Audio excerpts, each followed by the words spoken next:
Саламатсыздар ма, құрметті оқушылар? Бүгін біз алгебра 8 сынып 2-29 есепті шығарамыз. Бұл жерде бұл теңдеуді, яғни бұл квадрат теңдеуді шығару үшін дискриминантты қолданамыз. Бізде формула еске түсіреміз. Бірінші бұны шығару үшін дискриминант табу керек. Дискриминант табып отырғанымыз b квадрат минус 4ac, ал x1 x2 деп отырғанымыз минус b плюс минус түбірасты дискриминант бөлінген 2a. Енді осы жерде мұнда a деп отырғанымыз x квадраттың алдындағы коэффициент, ол 1-ге тең. b деп отырғанымыз x-ның алдындағы коэффициент, ол минус 5-ге тең. с деп отырғанымыз, ол бізде бос мүше 6-ға тең. Енді a, b, s не екені белгілі, енді соны орнына қоямыз. Дискриминант табамыз. Дискриминант тең b квадрат деп отырғанымыз минус 5-тің квадраты, яғни b-ның орнына минус 5-тің квадраты деп жазамыз. Минус 4 көбейту a деп отырғанымыз бізде 1-ге тең, s деп отырғанымыз 6-ға тең. Минус 5-тің квадраты бізде 25, мыналарды бәрін көбейтсек 24, сонда дискриминант бізде 1-ге тең. Енді x1 x2-ні табамыз. x1 x2 деп отырғанымыз минус b, мына алдындағы минус и b бізде минус 5, яғни минус 5 минус плюс болып кетеді. Бірінші плюс табамыз, плюс минус деп қояқ, түбірасты дискриминанттың орнына 1-ді жазамыз, бөлу 2 көбейту a деп отырғанымыз бізде 1-ге тең. Енді осы жерден минус 5 минус плюс болып кетеді. 5-ке бірінші қосамыз, бірінші қосу амалын орындаймыз. 5-ке 1-ді, түбірасты 1-ден 1 шығады. 5-ке 1-ді қоссақ 6 болады, 6-ны 2-ге бөлсек 3 болады.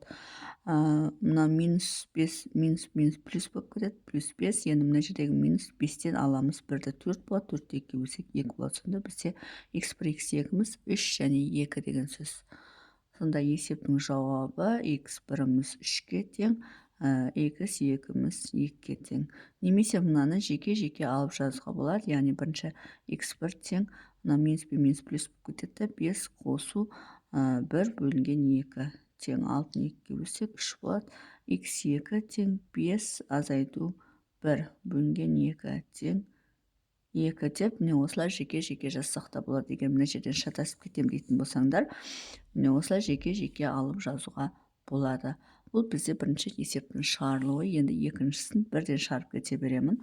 Мұнда барлық шығарылу түсінікті болса, енді бұдан кейін есептерді бірден шығарып кете береміз.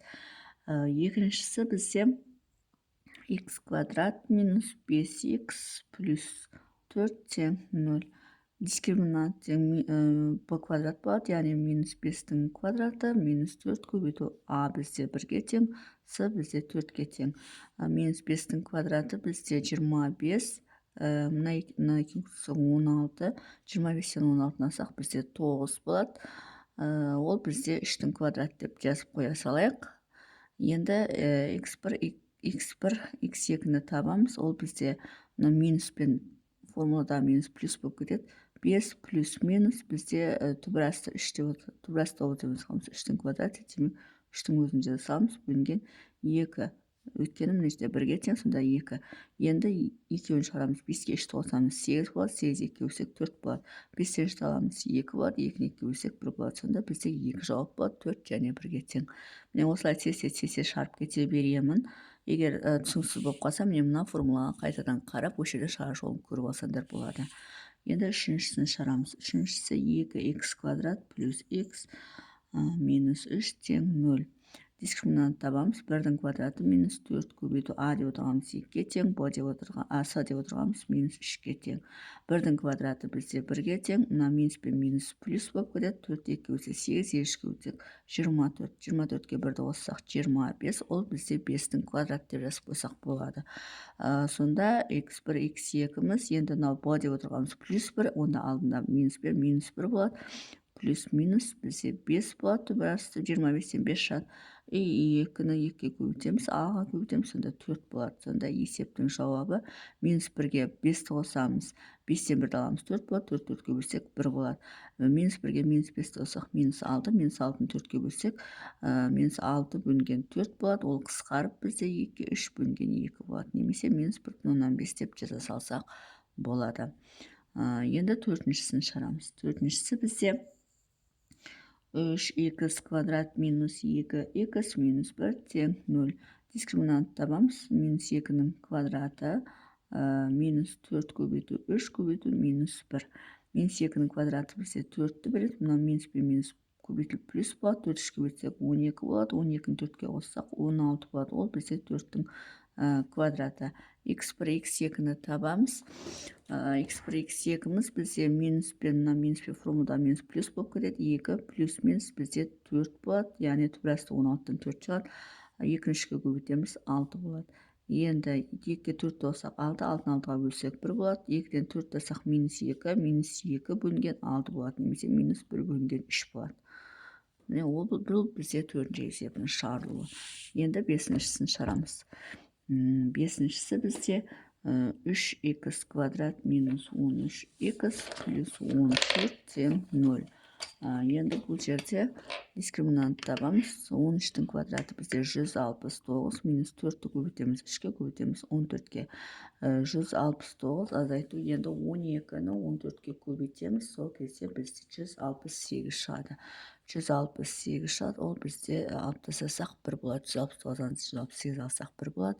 x1 x2-міз енді мына минус болғандықтан плюс болып кетеді формуладамен. Плюс минус 1 деп отырғанымыз 1-дің квадраты, сонда 1-дің өзі жазылады. 2-ні 3-ке көбейтеміз, а-ның орнында 6 болады. 14 бөлінген 6 болады. Немесе 2-ге қысқартып жіберсек 7 бөлінген 3 болады. Екіншісі 13-тен 1 тастасақ 12 болады. 12-ні 6-ға бөлсек 2 болады. Сонда 7 бөлінген 3 және 2 деген жауап шығады.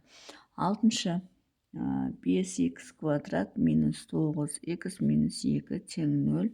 Дискриминант тең 9-ның квадраты 81, минус 4 көбейту 5 көбейту минус 2 тең 81 орында қалады. Мына минус пен минус көбейтіліп плюс болады. 5-те 2 көбейтсек 10 болады. 10-ға 4-ті қоссақ 40 болады. 81-ге 40-ті қоссақ бізде 121 болады. Ол бізде 11-дің квадраты болады. Енді x1 x2-ні табамыз. Мына минус пен формулада минус плюс болып кетеді. 9 плюс минус 121 деп отырғанымыз 11-дің квадраты бөлінген 2-ні 5-ке көбейтеміз 10 болады. Енді 11-ге 9 қоссамыз 20 болады. 20-ны 10-ға бөлсек 2 болады.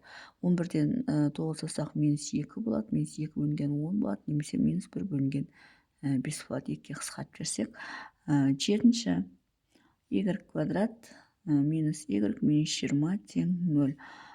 Дискриминантымыз 1, минус 4 көбейту минус 20 болады. Ол бізде мына екеуі минус плюс 4 20-ға көбейтсек 80 болады. Минус пен минус плюс болады. 80 болады. 81 бізде 9-тың квадраты. y1 y2-міз минус 1 формулада минус пен плюс болып кетеді. 1 плюс минус 81 деп отырғанымыз 9-ның квадраты бөлінген 2 болады. Яғни мына жерде а бізде 1-ге тең. 9 1-ге қосамыз 10, 10-ды 2-ге бөлсек 5 болады. Минус 9 1-ге қоссақ минус 8, минус 8 2-ге бөлсек минус 4 болады. Сонда бізде жауап 5 және минус 4. 8-ші 16x квадрат. 16x квадрат минус 8x плюс 1 тең 0. Дискриминант тең 8-дің квадраты бізде 64, минус 4 көбейту 16 көбейту 1 болады. Енді 64, 16-ны 4-ке бөлсек 64, сонда 0 болады. Дискриминант 0-ге тең болса, бір ғана жауап болады. Яғни x1 тең x2 болады. Тең